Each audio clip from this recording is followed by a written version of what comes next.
Well, good day to you. I'm Bonnie Watson Coleman. I am the congressional representative from the 12th District in the state of New Jersey. And I'm pleased to have with me today Demetria McCain, who is the Principal Deputy Assistant Secretary for Fair Housing and Equal Opportunity in the Department of HUD, and Peter Hepburn, who is a professor at Rutgers and a participant in the Eviction Lab at Princeton University.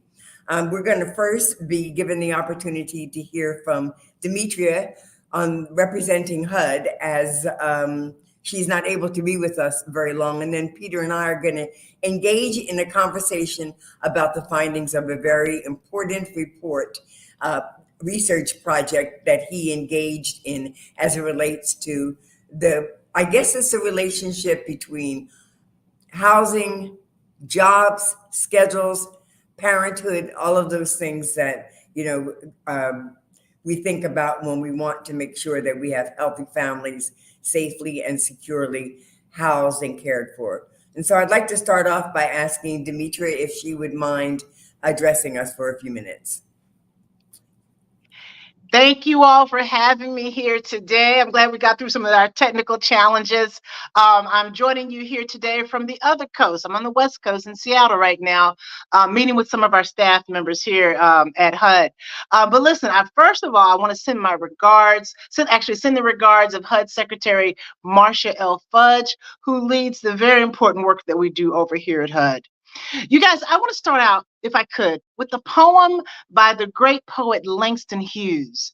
Some of you may be familiar with it. It's called I Too Sing America.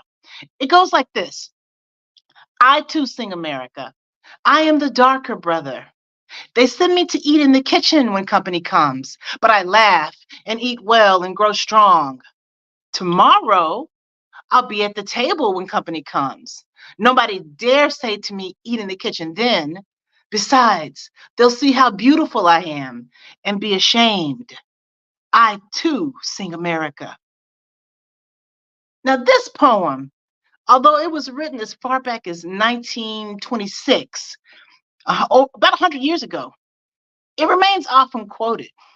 But while the message that most people take away from that poem when they read it is that no matter your color, you should be able to enjoy the benefits of our country, the poem presumes something I want you to think about.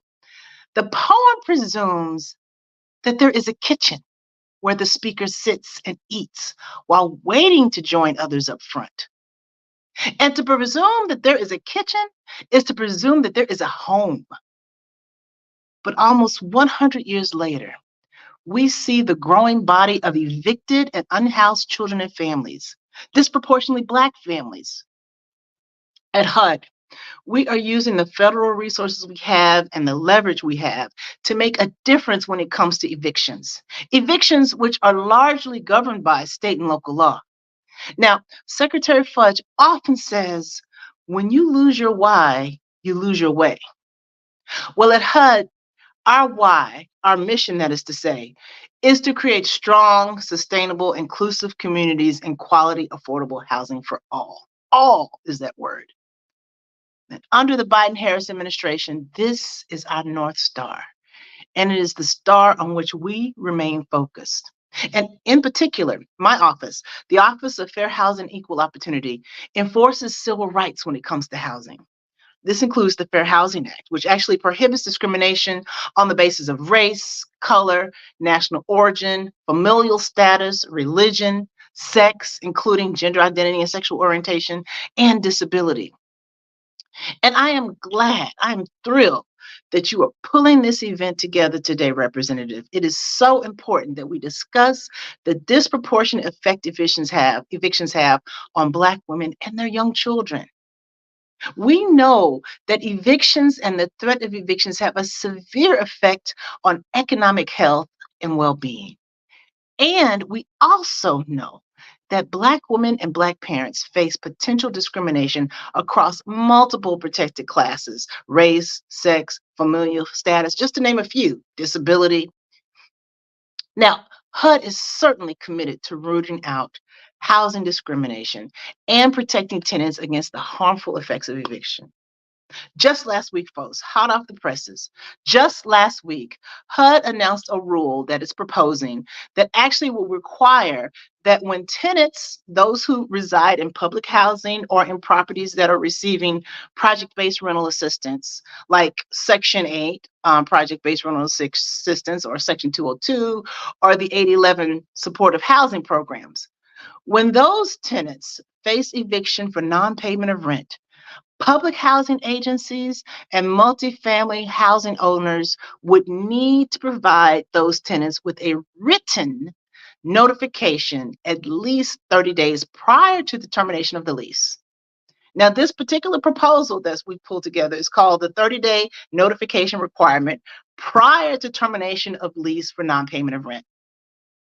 In addition, the proposed rule also requires that the notice include key information to help avoid eviction, because we want to avoid it in the first place, right? Specifically, information on how much back rent the landlord believes the tenant owes, as well as information on how to pay the rent, and information specific to HUD programs on how to adjust the rent owed if a tenant situation has changed. Now, the proposed rule additionally will require that the 30-day notice include instructions on how tenants can cure. That means address. That's a fancy word for address. How tenants can cure lease violations for non-payment of rent. Now, in practice, a tenant cures or fixes, let's say, a tenant cures a lease violation for non-payment of rent by paying back rent that is owed. Now, these type of instructions that we're talking about would allow tenants to clearly understand how to take steps to avoid the termination of their leases, which in most cases would then allow tenants and housing providers to avoid the eviction. Eviction process is something that we know that many housing providers find to be way too costly, so they too don't want that process often.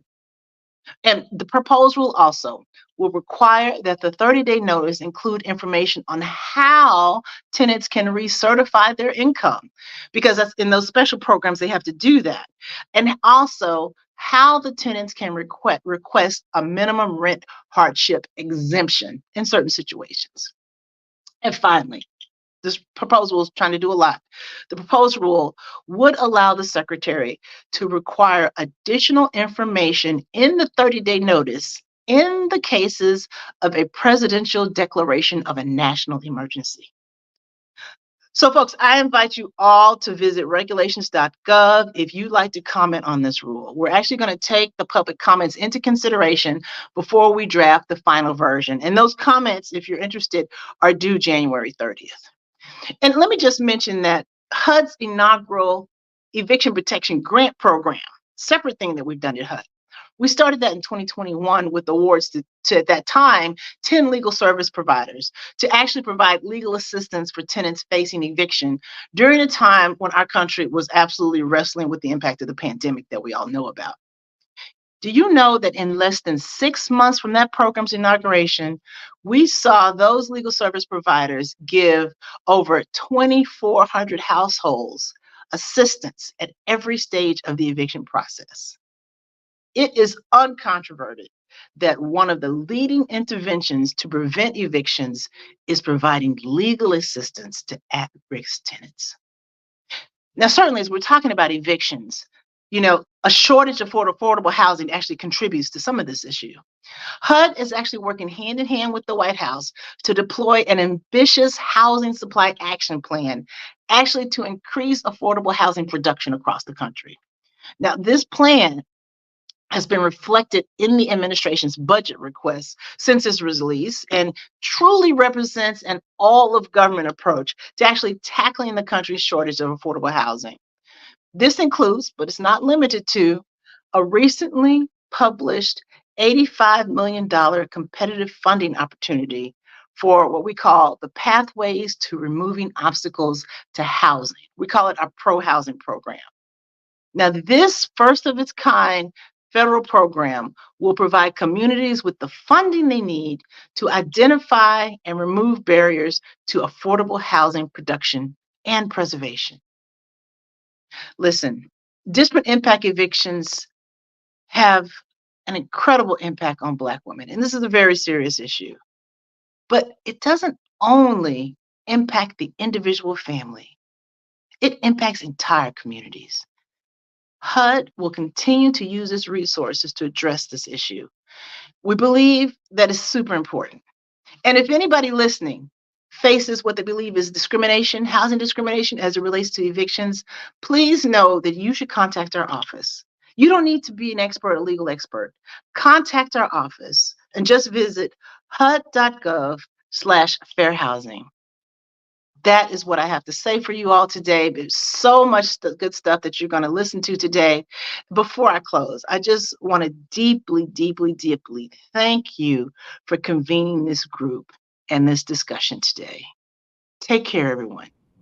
Thank you so much for that and that information. We really are blessed that you are there and that Marcia Fudge is at the helm of that really important department, and that you all have looked at the things that have been impediments to ensure that there's safety and security, affordability and accessibility for housing for all people in this country. And continue to do the good work. God bless. Take care. Thank you. Well, Peter, I guess it's now going to be you and me. It's great to be here. Thanks for having me. Thank you. I'm so glad that you're able to be here with me and to give me some time. I'd really like to know about your research report and some of your major findings. I know Demetria kind of set us up, speaking sort of in general about the impact of Black women and children and things of that nature. But you all have delved into deeply into the consequences of job scheduling, family dynamics, and all of that kind of thing, and how that impacts security and housing. And so I'd appreciate it if you'd share with us some of the major highlights. Absolutely, yeah, and I should say that this is work that reflects a partnership between the Eviction Lab at Princeton University and the U.S. Census Bureau, and we've been working very closely with the federal government to conduct this work over the last several years, and we're just starting to see the results from that partnership. So I'm excited to be able to talk about that. So what we at the Eviction Lab have been working on for a long time is trying to understand just the prevalence of eviction in America. How often does this happen, right? But we've been doing that by collecting the records of eviction court cases, the simple docket of what happens when one of these cases is filed. But that doesn't include a lot of information about who's actually being affected by those cases. It's not telling you how many people live in that household. It's not telling you how old they are, what race they are. And so we've been able to work with the Census Bureau to match records to their holdings so that we can better understand the sociodemographics of people who are at risk of losing their homes to eviction. And so what we found from that is that every year across America, about 7.6 million renters, individual renters, are at risk of being evicted from their homes. These are individuals who have an eviction case filed against their household. About 40% of those individuals, of those people, are children under the age of 18. We're talking about 2.9 million kids every year who are in a household that are threatened with eviction. And that burden of eviction cases falls most heavily on Black renters. Nationwide, only about 1 in every 5 renters in America is Black. It's actually slightly less than that. It's about 18% of all renters are Black. Over half of all eviction filings are against those Black renters. So it's just massively disproportionate to the number of renters who are out there. If you look at just the numbers for adult renters, about 1 in every 5 Black adult renters is threatened with eviction every year.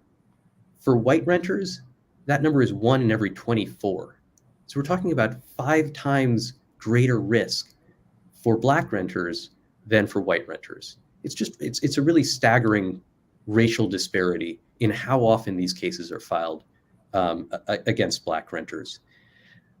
I should say that there are really big differences to in how often eviction cases are filed as a function of whether there are kids living in that household or not. And generally, households with kids are about double the risk of facing an eviction case as households without kids.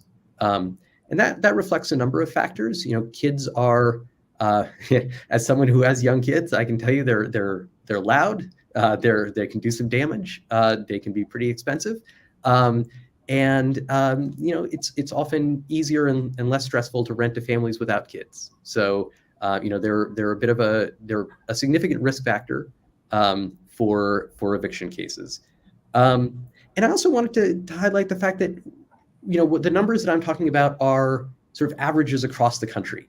But we live in actual places. We live in states, and in some of those states, those racial disparities are a lot smaller or a lot larger than in others. So, for example, in Wisconsin, the eviction filing rate for Black renters is 15%, and for white renters, it's 2%. In New Jersey, where I'm lucky to be an employee of the great state of New Jersey, you represent us in Congress. The eviction filing rate for Black renters is 26%, and for white renters, it's 6%. These are just enormous racial differences and racialized differences that have huge consequences for the renters themselves and for their families. So let me ask you a question. First of all, when you're looking at the issue of evictions, you're looking at any kind of rentals, right? Yes. When you look at the reason for the eviction, were you able to break it down? Was it for lack of paying your monthly bill? Was it disturbances because of your children or some other cause? That's a great question. That kind of stuff as well. Yeah. So the vast majority of eviction cases are filed for non-payment of rent. And it varies from state to state, city to city in just what percentage, but often we're talking about 85% of cases being filed for non-payment. Now, it may be that there's a non-payment and some other issue that is also happening, but non-payment is the major driver for eviction cases. So does a landlord, when the landlord is attempting to evict a tenant and the documents are filed, do they have to list the reasons beyond non-payment of rent? So if they can, and it varies from jurisdiction to jurisdiction. Often there's simply a checkbox for non-payment of rent, and there's a checkbox where they have to list some other issue if there are other issues. Yeah. So it seems to me that the divisions on civil rights and the other sort of agencies that enforce laws against discrimination have a great opportunity here to look at patterns and practices and Yes. make decisions about what do you look for and how do you sort of mitigate against So I think disparities. So what are you seeing that's happening with that? So I think one of the really interesting questions here is whether landlords are moving to evict Black tenants faster than they're moving to evict white tenants. We know that the rates are higher, but are they also, do you have to fall farther behind on rent if you're a white tenant than you're a Black tenant? Is the threshold that much easier to reach if you're a Black tenant? And that would be a really clear-cut case of discrimination in practice. So when you are doing the documents, do you have to state how many months behind you are or what percentage of? I mean, because Yes. is that information available if someone wanted to research it? Yes, in many cases it is, and so a landlord will say that that somebody is $1,000 behind on rent, and that the monthly rent is $800 or is $1,000, and so you can pretty quickly extrapolate how far somebody is behind based on those numbers. So a researcher would be interested in looking at that kind of information in states that've got this terrible disparity, like Wisconsin, like the state of New Jersey. I mean, Yeah. we're probably the most diverse state in the nation, and that that differential is quite startling.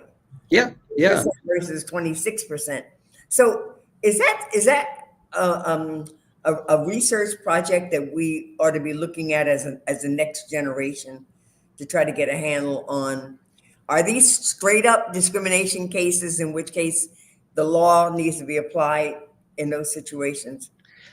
Yeah, I mean, I think that the work that we've done so far in just documenting the scale of these disparities is sort of a first step along that process, right? And if you're making a Fair Housing Act case, you need to make that first step. But I think that what we're talking about here and documenting these sort of financial differences and the different thresholds is the next step. And it's something that we're working on. And I hope to be able to share something with you in the not too distant future. I started my career in the Division on Civil Rights, investigating housing discrimination and employment discrimination cases.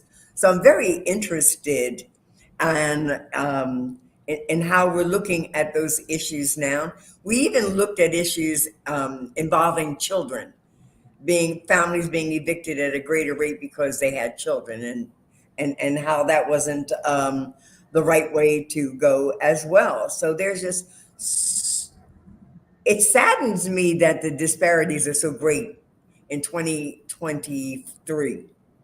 Yeah, it is. It is, deeply saddening and frustrating.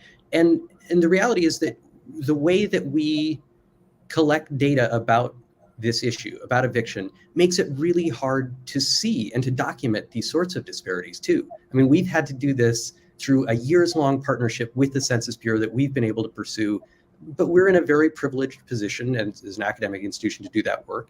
But if we were to require that courts collect more information about the race, about the gender, about the household composition of these families that are facing eviction, we collect this sort of information when people are applying to get mortgages, right? That's how we make sure that that we minimize discrimination in the mortgage market.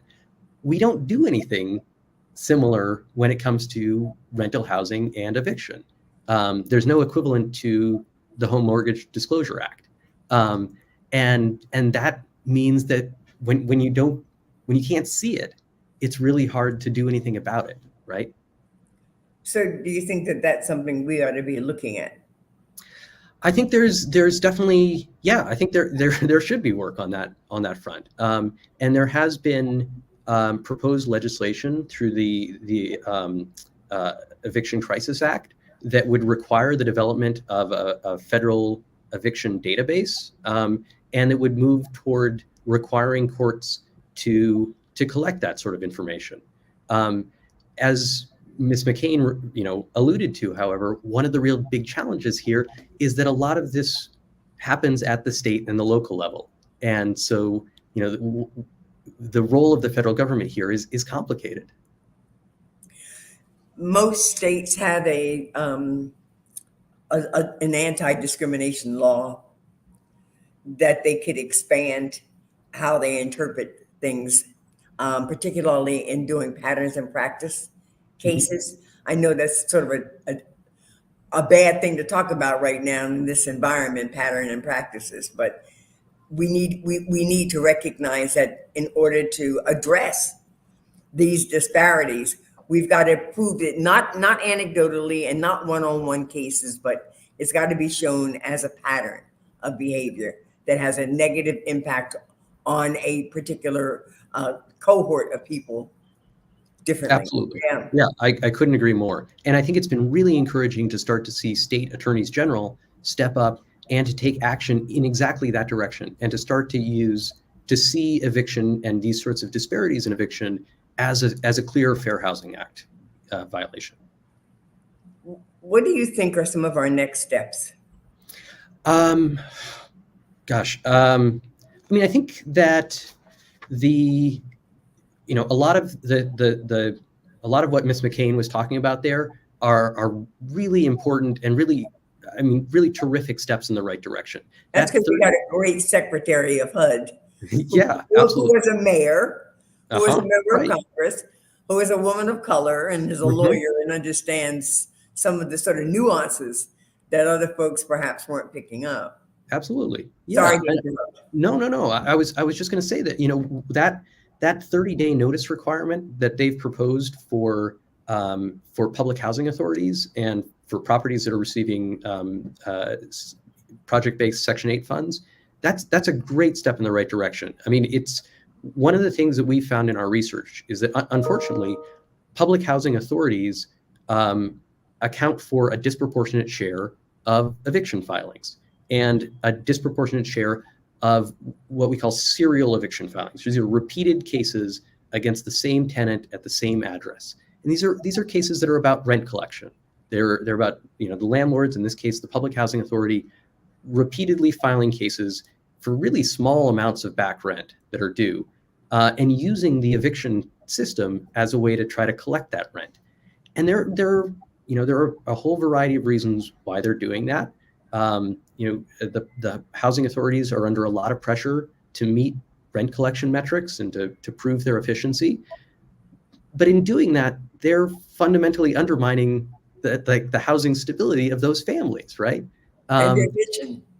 Yeah, right, exactly. What else should public housing be for?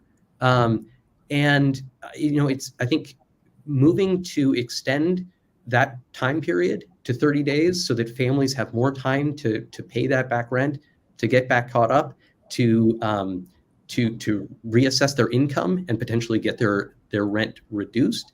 Those are great steps in the right direction. I think I'm really glad to see HUD proactively taking those efforts. And I think the broader goals of increasing the supply of affordable housing, I mean, that's, of course, long-term, one of the most important things that we can be doing. Every year we read these reports from the National Low-Income Housing Coalition that tell us that there's no state in this nation where a family making minimum wage can afford a 2-bedroom apartment. It doesn't exist anymore in America. We need to have that available to us again. And that the only way that we get there is by increasing the supply of housing. I think there are, of course, I mean, that's going to take time, though, right? Mm-hmm. So what do we do until we get there? And I think there's a lot more that we could do to increase the supply of vouchers. Housing choice vouchers are only available to about 1 in every 5 households that needs them. A fully funded voucher program and some of the experiments that HUD is proposing right now around direct transfer, direct cash vouchers to renters are, I think, a really interesting model of what that program could look like moving forward. I think those are all important steps. I think we have a lot of opportunities to rehab also, and to one of the things that I really enjoyed watching when I was with the Department of Community Affairs is the whole neighborhood revitalization, because we've got some of them in urban areas, some in suburban areas. We got these neighborhoods that once were really quite beautiful and robust, and now have been deserted for one reason or another. And we got to really think about the access to affordable housing, not just in one place. Yeah. Where could we rehab and bring families to new communities, better educational services, and things of that nature? I couldn't agree more. And I think, sometimes where that sort of effort gets held up is in concerns about that driving processes of gentrification, right? And sort of processes that would force residents out and make these places, in some sense, less livable. But I think that overlooks the extent to which we just need to reinvest in these communities, and to which, like, these are places that do need all the resources they can get. And I think, one of the other ways to think about targeting that sort of effort too is thinking about where people live now in America. And we have kind of historically thought so much about poverty and things like eviction as an inner city problem, right? This is an urban problem, right? But that's changed so much over the course of the last 50 years, especially the last 30 years. The majority of poor people in America now live in the suburbs. And the social safety net is thinner in the suburbs. It's harder to find a food bank. It's harder to find medical care, harder to find legal assistance if you're facing an eviction. We need to better target those resources where they're needed. So that you think that that's a result of gentrification to some degree? Well, no, I think that's going to be a whole process of filtering of housing, of more affluent families moving further out, and older housing stock becoming available in those suburbs that were built in the 40s and the 50s and the 60s, and that those suburbs do need that sort of rehab work now. Yeah. Those are places that absolutely do need reinvestment. But does that leave our cities as sort of areas in which there is this introduction of new and vibrant renters, younger, more affluent? A form of gentrification. I mean, isn't there some relationship between moving people doing great things in cities? I look in DC and you can't find a street on which there is not the building of another luxury apartment building, and you wonder, well, where are the people who were there? Where are they now? And so they are moving out into the suburbs. Right. Absolutely. And that does mean that there are neighborhoods that just aren't available anymore. And so the supply of places that are, as that keeps getting smaller, demand keeps getting forced up. And that is going to put the squeeze on low income households. I'm an individual that really supports sort of multiple economic situations living in sort of the same complexes. I remember very many years ago going down to Columbia, Maryland, and seeing one of the Ross projects that had large project. There was low income, middle income, and higher income. They all kind of lived together, and you didn't know the difference unless you were moving in closer into the actual facility. Yeah, I think that sort of mixing is so important to our our social life, our civic infrastructure as a nation, and it's something that we've sort of we're moving away from, and I think that's a loss. So before I let you go, because I'm really enjoying our conversation, I hope we have more of them. Yeah. What are some of the things that you think a legislator in my position should be looking at doing? Maybe, things that are already, in the works, or maybe they're not in the works. Maybe we ought to be thinking about some new things.